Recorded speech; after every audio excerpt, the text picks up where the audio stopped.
আজকের দিনটা নিয়ে যেমন স্বপ্ন দেখেছিলাম ঠিক সেরকম পূরণ না হলেও কিছুটা পূরণ হয়েছে। পরে গেলাম পূজার দোকান থেকে কিনে 12,000 টাকার শাড়ি। সত্যি কি 12,000 টাকা দাম? কার সাথে ফটো তুলতে পারলাম, কার সাথে পারলাম না, কার সাথে কম্পিটিশনে নাম লিখালাম, সব নিয়ে আজকের ফাটাফাটি এবং মজাদার ব্লগটাকে সাজানো হয়েছে। হোপফুলি তোমাদের ভীষণ ভালো লাগবে। হ্যালো মাই লাভলি ভিউয়ার্স, আমি Priyanka and welcome to my channel Priyanka's time story. তো এখন সকাল বেজে গেছে ঘড়িতে 5:30-6টার কাছাকাছি। অ্যাজ ইউজুয়াল লিটল গোল্ডের জন্য টিফিন বানাচ্ছি, লিটল গোল্ডের বাবার মাথাটা খাচ্ছি আর নিজেও রেডি হয়ে গেছি।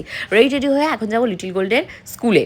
তোমরা আমাকে অনেকেই জিজ্ঞাসা করো যে তুমি তো প্রত্যেকদিন তোমার বান্ধবীদের খাবার দাবার খাও স্কুল থেকে, তুমি কি বানিয়ে নিয়ে যাও, একদিন একটু দেখিও তো। দেখো আমি সবসময় না সবটা শো অফ করি না, বিশেষ করে আমার যারা ফ্রেন্ড সার্কেল রয়েছে তারা কেউই ব্লগার নয়, তার জন্য তারা অনেকটাই আনকমফোর্টেবল আমার ভিডিওতে আসার জন্য। আমি অনেকটাই ওদের সাথে মজা করে করে উইদাউট এনি পারমিশন তাদের আমি ফটো ফুটেজ নিয়ে আসি। পরে তারা বলে এই তোর ভিডিওতে আমাকে দেখা গেছে, বাট তারা ভীষণই অ্যাডজাস্ট করে আমার সাথে, কখনোই মুখের উপর কোনো খারাপ কথা বলে না এবং মনের দিক থেকে তারা ভীষণই ভালো। তাই আমি তাদের জন্য কি করছি সেটা আমি কখনোই মনে করি না যে দেখানোর দরকার আছে। তারা আমার জন্য কোনটুকু করছে আমি মনে করি সেটাই আমার কাছে এক্সট্রা প্রাপ্য। তো আজকে কিন্তু এক্সট্রা প্রাপ্য অনেক কিছু হয়েছে। এই হলো নূরদা, মানে লিটল গোল্ডের যাকে নিয়ে মানে যার গাড়িতে করে আমরা স্কুলে যাই। তো লিটল গোল্ড সার্থক আমাদের সব যারা বাচ্চারা ছিল তাদেরকে গিফট দিয়েছে স্বাধীনতা দিবস উপলক্ষে। ভাবো তো কতটা থটফুল হলে একটা মানুষ বাচ্চাদের গাড়ি, যেহেতু উনি ওনার, তো উনি বাচ্চাদের বেলুন, তারপর ন্যাশনাল ফ্ল্যাগ থেকে শুরু করে চশমা অনেক কিছু গিফট দিয়েছে, ললিপপ দিয়েছে, একটা করে ব্যাচ দিয়েছে। তো নূরদাকেও অনেক অনেক থ্যাংক ইউ। তো এখন আমি আমার মাকে আর থ্যাংক ইউ বলতে পারছি না, কারণ মা বারবার ফোন করছে যে কখন দোকানে আসবি, কখন দোকানে আসবি। মানে আজকে ব্যাক টু ব্যাক কাজ, তারপর তো ঝড় বৃষ্টি প্রতিকূলতা আছেই। বাড়িতে এসে কিচ্ছু খাইনি জানো, পেটটা খিদেতে চোচো করছে। মনে হচ্ছে কাশ আমি মায়ের কাছে থাকতাম, মা জোর করে আমাকে দুগাল ভাত খাইয়ে দিত, ঠিক যেমনটা আমি যখন স্কুলে যেতাম মা বা কলেজে যেতাম বা বিয়ের পর আমি যখন মানে আবার কলেজে যেতাম, জোর করে এই সিঁড়ি দিয়ে আমি নেমে চলে গেছি, মা পেছন পেছন ভাতের থালা নিয়েছে, দুগাল হলেও মুখে দিয়ে দিত। তখন মায়ের ভালোবাসাটা বুঝতাম না, বাট এখন ফিল করি যে এই মায়ের ভালোবাসা হয়তো আর সারা জীবনে কোনোদিনও ওই জায়গাটায় আমি ফেরত যেতে পারবো না। তো যাই হোক, মা কিন্তু আমি ভাবছিলাম মাকে একটু বলবো মা আমার জন্য একটু তরকারি নিয়ে এসো, আমি অনেক কষ্ট করে ভাতটা রান্না করে রেখে এসেছি। বাট দেখো আমার মনের কথা মা কতটা বুঝেছে, মা মাছের ঝোল রান্না করেছে, অল্প একটু আমার জন্য নিয়ে এসেছে। আমি বাড়িতে চলে এসেছি আর মা কিছু খাবারও পাঠিয়েছে। এ বাবা বাটি ফুটি সহ দিয়েছে, যে এক বাটি চিংড়ি মাছ, দেখতে পাচ্ছ? লিটল গোলকে মনে হয় খেতে দিয়েছিল, লিটল গোল খেয়ে পারেনি, তো ওগুলোকে সব দিয়ে দিয়েছে। আর মনে হয় আজকে মাছ টাছ কিছু রান্না করেছে, দেখি কী মাছ রান্না করেছে দেখা যাক। আচ্ছা এটা মনে হচ্ছে কী মাছ, ও মাছের মাথার কাটা দিয়ে কিছু একটা, খেলে বুঝতে পারবো কী জিনিস। চলো খেয়ে নি, ভাত প্রচুর খেতে পেয়েছি। টাইম নষ্ট করলে হবে না, আমাদের বেরোনোর কথাই ছিল বাড়ি থেকে 4টের সময়, আর আমি 4টের সময় দোকান থেকে মানে বাড়িতে ফিরেছি। মা বৃষ্টির জন্য আটকে পড়েছিল, আমিও আর তাড়া দিইনি, কারণ আমার মাও সারাটা দিন দৌড়ের ওপর দৌড়ে থাকে, আমি যদি দৌড়ের উপরে থাকি। তো যাই হোক এখন তাড়াতাড়ি করে মেকআপ শুরু করে দিচ্ছি। প্রায় অলমোস্ট ঘড়িতে বাজছে 5টা। পূজা উপাস থেকে ফোন করা শুরু এখনও করেনি, যেহেতু বাড়িতে জ্যামার চলছে, পূজা ফোন করলেও আমাকে পাবে না। এই জ্যামারের জন্য না প্রচুর সমস্যা হয়, ভিডিও আপলোড এডিটিং থেকে শুরু করে বাইরের রিলেটিভদের সাথে যোগাযোগ করা, মানে তারা ফোন করছে আমি দেখতে পাচ্ছি, আমি তাদের ফোন ধরছি, বাট তারা ওই পাশ থেকে আমার কোনো আওয়াজ শুনতে পাচ্ছে না, তারা ফোন পাচ্ছেও না। রাতে যে তাদের ফাঁকা হয়ে ফোন করবো, এত ব্যাক টু ব্যাক কল থাকে, এত প্রেশার থাকে, কথাও বলতে পারি না। তো আজকে আমি যে শাড়িটা তোমাদেরকে পরে দেখাচ্ছি সেটা হলো গিয়ে পূজার দোকান থেকে আমি কিনেছি। পূজা প্রচুর দামি দামি শাড়ি তুলেছে, বিশেষ করে পূজা অনলাইনে দামি শাড়িগুলো দেখাচ্ছে না, কারণ ও ভাবছে দামি শাড়িগুলো যদি অনলাইনে দেখায়, ও যারা মানে কমের কাস্টমার রয়েছে, ধরো লো রেঞ্জের শাড়ি নেয়, ধরো 500, 700, 1000-এর, তো তারা যদি আবার না নেয়, তো আমি বললাম না তুই হাই রেঞ্জেরগুলো দেখা। তো ও আমাকে ওর স্টোর ভিজিট করতে বলেছিল, বাট আমার টাইম নেই বলে, আমার এত মানে কাজের প্রেশার, আমি আর যেতে পারিনি। তো তোমাদের লিটল গোল্ডের বাবাকে ভিডিও কল মানে আমি ভিডিও কল করেছিলাম, ভিডিও কল করে স্বর্ণ আমাকে অনেকগুলো শাড়ি দেখিয়েছিল, তার ভেতর থেকে আমি বললাম যে এই শাড়িটা দাও। তো এই শাড়িটার দাম তোমরা কি কেউ গেস করে বলতে পারছো কত টাকা? হ্যাঁ অনেকেই বলেছো যে এটা 10-12 হাজারের নিচে কেউ দিচ্ছে না, কিন্তু পূজা অনেক রিজনেবল প্রাইসে দিচ্ছে। মাত্র কত বললো আমাকে দিয়েছে, এটা 11,000 11,000 থেকে মানে 200 টাকা 100 টাকা কম নিয়েছে কি নিয়েছে আমি জানি না, লিটল গোল্ডের বাবা দিয়ে এসছে টাকাটা। তো ওই রকমই দামে দিচ্ছে, তোমাদের যদি কারো পছন্দ হয়ে থাকে এগুলো কিন্তু নিতে পারো। পূজাও কিন্তু আজকে এক্স্যাক্টলি একটা হোয়াইট অ্যান্ড গোল্ডেন পরছে। পূজা মানে আমাকে ফটো পাঠিয়েছিল যে আমি আজকে এই শাড়িটা পরবো, তখন আমি তুই কী শাড়ি পরছিস, আমিও তাহলে এই শাড়িই পরে যাবো। তখন বললো যে এই শাড়ি এরম দাম রয়েছে, তুই নিতে পারিস। এর আরও একটা কালার ছিল পিঙ্ক শেডের, বাট আমি বললাম না ওটা কমন কালার, আনকমন কী আছে সেটা দেখা। তো লিটল গোল্ডের এই যে ড্রেসটা দেখতে পাচ্ছ, এটা কিন্তু লিটল গোল্ডের বার্থডে উপলক্ষে আমি দিল্লির সরোজিনীনগর মার্কেট থেকে কিনেছিলাম। বাট লিটল গোল্ডের বার্থডের সময় দেখা যাবে, এখনও 2 মাস দেরি আছে, আমি অন্য কোনো ড্রেস কিনে নিতে পারবো। বাট আজকের দিনটা আমাদের সবার কাছেই ভীষণ স্পেশাল। দেখো স্পেশাল এর জন্য নয় যে ফার্স্ট টাইম কোনো প্রিমিয়ারে যাচ্ছি, এর আগে পূজার মুভিরও প্রিমিয়ার হয়েছে, আমাকে ইনভাইট করেছিল, বাট সামহাও আমি যেতে পারিনি, আমার কোনো প্রবলেম ছিল তার জন্য। আর বিশেষ করে জিৎ দা সুপারস্টার জিতের সাথে দেখা হবে, কথা হোক না হোক, ছবি তুলতে পারি না পারি, আমার সব যারা কো ক্রিয়েটাররা রয়েছে তারা সবাই যাচ্ছে, পিয়ালি বিপাশা বান্ধবীরা আসছে, পূজা স্বর্ণজিৎ ওখানে ইনভাইটেড। তো ভাবলাম গিয়ে ঘুরে আসি। লিটল গোল্ডের বাবা তো মানে যেতেই চাইছিল না, অনেক কষ্টে পায়ে হাত পায়ে ধরে তাকে রাজি করেছে যে প্লিজ চলো, কারণ উনি না গেলে না আমি ভীষণ আনকমফোর্টেবল হয়ে পড়বো। লিটল গোল্ডকে কে সামলাবে, আমাকে বলছিল প্রিয়াকে নিয়ে যেতে, কিন্তু প্রিয়াকে নিয়ে গিয়ে অত বড় একটা শপিং মলের ভেতর বাইরে রেখে বা প্রিয়াকে দিয়ে মেয়েকে দিয়ে আমি ঠিকঠাক হবে না, কারণ প্রিয়া নিজেও ছোটো। তারপর আমি এই ব্যাপারটা ওনাকে ভালো করে বুঝালে উনি বুঝেছে। তো ফাইনালি এই যে শাড়িটা আমি পরে নিয়েছি, শাড়িটা যেহেতু এই ঘরটায় আমাদের আলোটা একটু কম, তো তোমাদের হয়তো মনে হতে পারে যে শাড়িটা কেমন লাগছে, বাট আমি তো পরেছিলাম, হেন কোনো লোক নেই যে আমাকে জিজ্ঞাসা করেনি ওখানে, মানে যাদের সাথে আমি কথা বলেছি যে শাড়িটা মানে কোথা থেকে নিয়েছিস, কত দাম। তো যাই হোক ফাইনালি আমার সাজগোজ হয়ে গেছে। আজকে কিন্তু আমি 10,000 টাকার যে মেকআপ কিনেছিলাম সেগুলো অ্যাপ্লাই করেছি, বাট মেকআপটা আমি ভীষণই মিনিমাল রাখার চেষ্টা করেছি, কারণ ওখানে তো এরকম নয় যে বিয়ে বাড়িতে যাচ্ছি। আমি ফার্স্টে ভেবেছিলাম যে আমি একটা ওয়েস্টার্ন ড্রেস পরে যাব, তারপর পূজা, তারপর ডোনা যারা রয়েছে ইনভাইট করেছে আর্টিস্টওয়ালা, তো ওরা সবাই বলছে না দিদি ওখানে একটু তুমি ইন্ডিয়ান পরে যাও, সবাই অলমোস্ট কম বেশি শাড়ি পরছে। তো তারপর আমি বললাম তাহলে আমি একটা শাড়িই পরে যাই। তো তোমরা আমাকে বলো ওখানে ওয়েস্টার্ন পরে গেলে ভালো হতো না আমি ইন্ডিয়ান শাড়ি পরে গেছি, ইন্ডিয়ান কালচারটাকে রিপ্রেজেন্ট করেছি, সেটা বেশি ভালো লাগছে। তো যাই হোক এখন কিন্তু ঘড়িতে অনেকখানি দেরি হয়ে গেছে, অলমোস্ট এখন ঘড়িতে বাজছে তোমাদের প্রায় 5টা 5:30টার কাছাকাছি। লিটল গোল্ডের বাবা শেভিং টেভিং করে স্নান ধান করে নাক ডাকছে, আর আমি রিল্যাক্সে সেজে যাচ্ছি, কারণ পূজার উপাস থেকে তো ফোন আসছে না, ডোনাও ফোন করেনি, কারণ 5:30 আমাদের টাইম দেওয়া হচ্ছে 6টায়। যখন 6টা বাজছে আমার তখনও মেকআপ হয়নি, ডোনা ফোন করছে, পূজা ফোন করছে, অলরেডি জ্যামার হেঁটে গেছে, 10-11 6টা হলো গিয়ে 10-15 থেকে সবার ফোন আসা শুরু হয়েছে। তখন আমি রিয়েলাইজ করছি ইয়েস উই আর লেট, আমি অনেকটাই লেট হয়ে গেছি। প্রায় আমাদের এখান থেকে সাউথ সিটি মলে যেতে আমাদের বাড়ি মধ্যমগ্রাম থেকে টাইম লেগে যাবে তোমাদের 1.25 ঘন্টা দেখাচ্ছে। তখন অলরেডি ঘড়িতে বাজছে তোমাদের 7টা, তখন আমরা মানে এয়ারপোর্টের জ্যামও ক্রস করতে পারিনি, গাড়ির ভেতরে যে হাহাহি করছি। এই হলো পূজার শাড়ি, ও পরেছে গোল্ডেন অ্যান্ড হোয়াইট, আর আমি পরেছি এই কালারটা। আর লিটল গোল্ডের বাবাকে সামনের সিটে দিয়েছি। সামনের সিটে আমাদের ড্রাইভারটা আজকে প্রচুর খ্যাচখ্যাচ করছিল, মানে গাড়ির এটা ধরো না ওটা ধরো না, গাড়িতে প্রচণ্ড স্মেলই ছিল। আর আমাদের যেহেতু মানে লিটল গোল্ডের বাবা হেলদি, আর আমরা লিটল গোল্ড এখন বড় হয়ে গেছে, কোলে নিয়ে বসাও যায় না। তো যাই হোক স্বর্ণজিৎ অনেকক্ষণ কোলে নিয়ে বসেছিল, মানে পুরো রাস্তা যাওয়া আসা। তখন আমরা এসেছি, তো প্রিমিয়ারটা কোথায় হচ্ছে আমি সঠিক জানি না, দেখতে হবে। সেকেন্ড ফ্লোর তো বলেছে, তো সেকেন্ড ফ্লোরে কোন দিকে যেতে হবে এখন সেটা দেখতে হবে, জিজ্ঞাসা করো কাউকে কোথায়। আইনক্স, আইনক্স কোন দিকে, এক্সকিউজ মি, আইনক্স সেকেন্ড ফ্লোরে, এর ওপরেরটাই, এর ওপরেরটাই যেতে হবে, সেকেন্ড ফ্লোরে।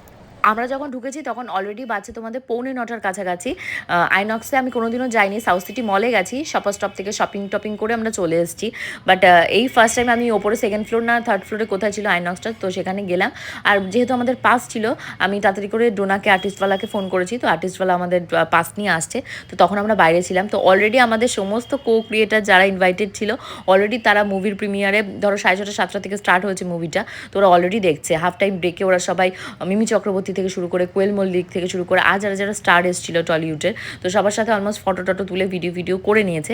বাট যাই হোক আমার ইন্টেনশন ফটো তোলা ছিল শুধু জিদ্দার সাথে, আমি জিদ্দাকে দেখবো বলে গেছি, কারণ চাইল্ডহুড ক্রাশ বলতে পারো, এই ভালোবাসা তোমাকেই পেতে চাই, ওই সিনেমাটা যখন হয়েছিল তখন আমি কোন ক্লাসে পড়ি, ক্লাস 2 হবে মেবি, 1 কি 2তে পড়ি। বাট গানের মানে ধুনগুলো আমার এত ভালো লেগেছিল কি বলবো। ডোনা ফটো সবাইকে ডিস্ট্রিবিউট করে দেবে, ডোনা ফটো তুলে দিলেন। টোটাটাকে শুধু পাওয়া গেছে, আর কাউকে পাওয়া যায়নি। ও পাশে জিদ্দা রয়েছে, ওই পর্যন্ত পৌঁছানো যাচ্ছে না।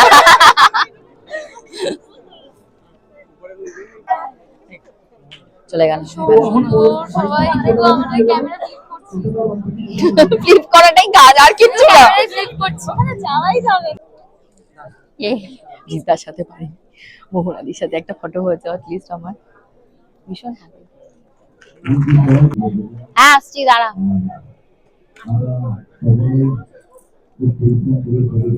তো যাই হোক মনে হচ্ছে জিদ্দা বেরিয়ে গেছে দেখতে। ও জুলাবাতি কি বলছে দেখতেই পাসটি?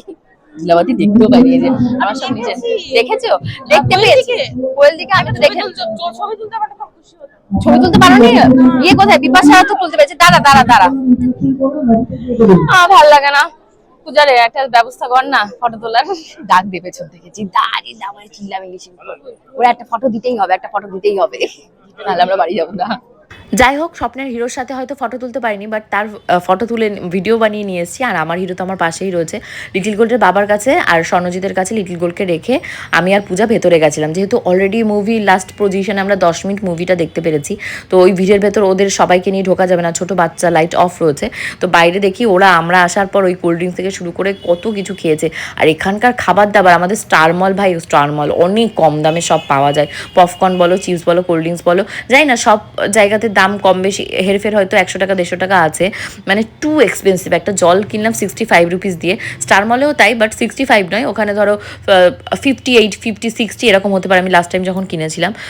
তো যাই হোক এখান থেকে আমরা খাওয়া দাওয়া আর কিছু করিনি, কারণ এখন সমস্ত আমাদের যারা কো ক্রিয়েটার রয়েছে যেমন পিয়ালি, বিপাশা, এদের সবার সাথে দেখা হয়েছে, ডোনা আর্টিস্টওয়ালা সবাই ছিল, সবাই এখন বাড়ি যাওয়ার তারা, কারণ ওরা সব অনেক দূর দূর থেকে এসেছে। ভাবতে পারছো সেই পিয়ালি কোথা থেকে চলে এসছে, বিপাশা কোথা থেকে এসছে। বিপাশা বলছে ওরও ব্যাক টু ব্যাক আরও দুটো কাজ প্রমোশন রয়েছে, কালকেও থাকতে পারবে না। নাহলে আমি ভেবেছিলাম বিপাশা আর হলো পিয়ালি দুটোকে আটকাবো, বলবো আমার বাড়িতে দুদিন থেকে গল্পগুজব করে তারপর যাবে।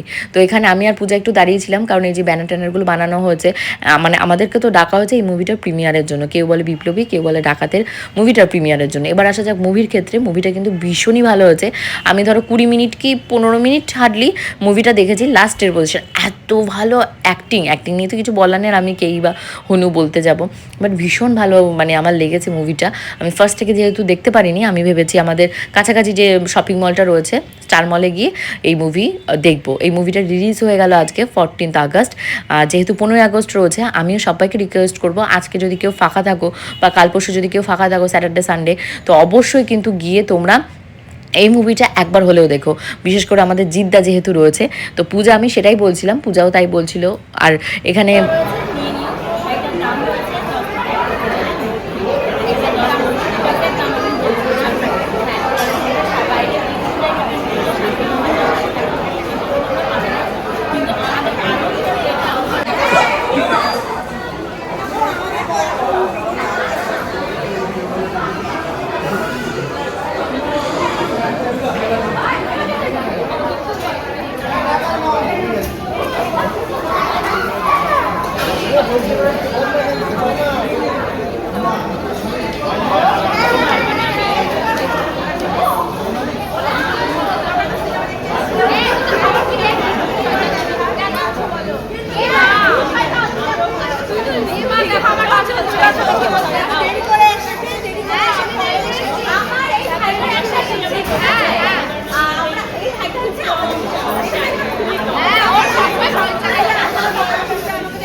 বিভৎস নেকু তো বিভৎস নেকু বানা করছে, বাবা কোথায় গেছে বল? মানবো না, মানছি না, মানবো না, মানছি না।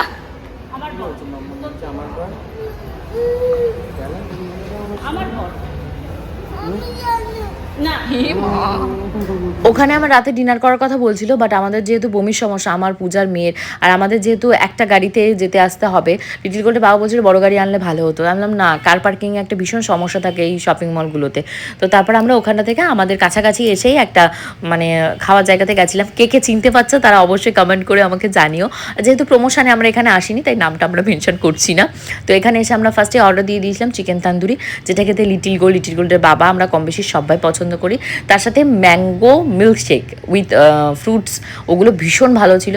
মানে আমি লাস্ট টাইম ট্রাই করেছিলাম, আমার ভালো লেগেছে এতটাই। তারপর লিটিল গোল্ডের বাবাকে বলেছি অর্ডার দাও। তারপর অর্ডার দেওয়া হয়েছিল এখানে মিক্স একটা ফ্রাইড রাইস, আর তার সাথে হলো ক্লেপট মাটন। ক্লেপট মাটনটা কিন্তু এরকম নয় যে ক্লেপটের ভেতর রান্না হয়েছে, ওই রান্না করে ঢেলে দেওয়া হয়েছে। তো ডিনার করে আমাদের বাড়িতে ঢুকতে প্রায় বেজে গেছে তোমাদের 2টো। তারপর ফ্রেশ ট্রেশ হয়ে শুতে বেজে গেছে 4টে।